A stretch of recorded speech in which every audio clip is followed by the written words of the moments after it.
জামায়াতের আমির ডক্টর শফিকুর রহমান বিপুল ভোটে বিজয়ী হয়েছে। ঢাকা 15 আসনে প্রায় 2 লক্ষ ভোট বেশি পেয়ে বিজয়ী হয়েছেন ডক্টর শফিকুর রহমান। তার মুখে এসেছে এক নতুন হাসি, যেই হাসি বয়ে আনতে পারে পুরো জামায়াত ইসলামকে এবার সরকারের পথে। হয়তোবা জামায়াত ইসলাম সরকার গঠন করতেও পারে, যেহেতু এখন পর্যন্ত সকল দিক দিয়ে গণনা করে বিএনপি আছে 77, জামায়াত আছে 80। কিছুক্ষণ পর জামায়াতের এটা আরো বেশি হইতে পারে গ্রাফ। সো জামায়াত ইসলাম হয়তোবা এবার সরকার গঠন করতেও পারে। অন্যদিকে বিএনপি কিন্তু পিছিয়ে নয়, অসংখ্য আসনে বিএনপির প্রার্থীরা বিজয়ী হয়েছে। এছাড়া জামায়াত, এনসিপি 11 জোটের এই দলটি তারাও কিন্তু অসংখ্য জায়গায় বিজয়ের নিশানা নিয়ে ঘরে ফিরছেন। আর অন্যদিকে হাসনাত আব্দুল্লাহর কথা তো আপনারা সবাই জানেন। 116টি কেন্দ্রে নির্বাচনে অংশগ্রহণ করেছিলেন হাসনাত আব্দুল্লাহ এবং 116টি কেন্দ্রেই তিনি পাশ করেছেন, বিপুল ভোটে পাশ করেছেন হাসনাত আব্দুল্লাহ। এখন আমার জামায়াতের আমিরও অনেক ভোট পেয়ে তিনি বিজয়ী হয়েছেন। এর পরবর্তীতে তিনি আবার বলছে ঢাকা 8 আসনে এখন পর্যন্ত কেন টম এন্ড জেরি খেলা হচ্ছে, ওইখানে এখন পর্যন্ত শেষ ফলাফল কেন দেওয়া হচ্ছে না, কে আসলে পাশ করলো ঢাকা 8 আসনে।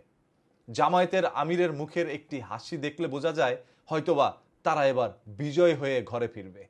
তিনি বলেছেন ছোট্ট ছোট বিষয় আমরা নাক গলাবো না, বড় কিছু ঘটলে তখন আমরা প্রতিবাদ করব, এবং সেই প্রতিবাদ জোরালো প্রতিবাদ হইতে পারে।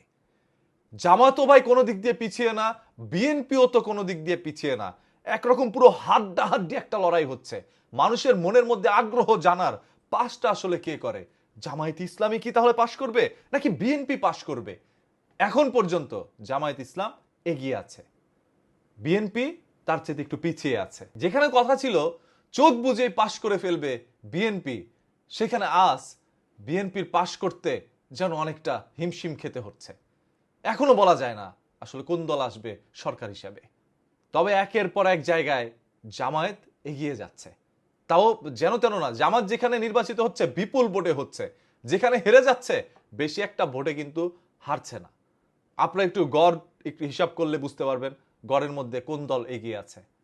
যাই হোক, ঢাকা 15 আসনে জামায়াতের আমির ডক্টর শফিকুর রহমান যে এই যে বিপুল ভোটে বিজয়ী হয়েছেন, এইটা আপনাদের কাছে কেমন লেগেছে আপনারা একটু কমেন্ট করে জানান। আপনাদের সবার মূল্যবান মতামত দেখতে চাই। সেই ছাড়া ভিডিওটা সবাই এখনই শেয়ার করে দেন, যাতে করে প্রত্যেকটা মানুষ এরকম একটি তথ্য জানতে পারে।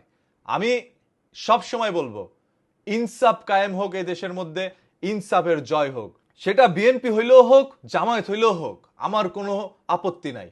যে ইনসাফ বয়ে আনতে পারবে, যে সুষ্ঠুভাবে দেশটাকে চালাতে পারবে, জনগণ দেশের জন্য কাজ করতে পারবে, এমন সরকারই আমরা সবাই চাই। তবে ইতিমধ্যে তো মানুষ ভোট দিয়ে অলরেডি সরকার কাউকে বানায় রাখছে, শুধু রেজাল্টের অপেক্ষা। একটু ধৈর্য ধরুন, রেজাল্টটা জানতে পারবেন। কোথাও যেন দুর্নীতি চলতে না পারে সেদিকে সবাই খেয়াল রাখবেন।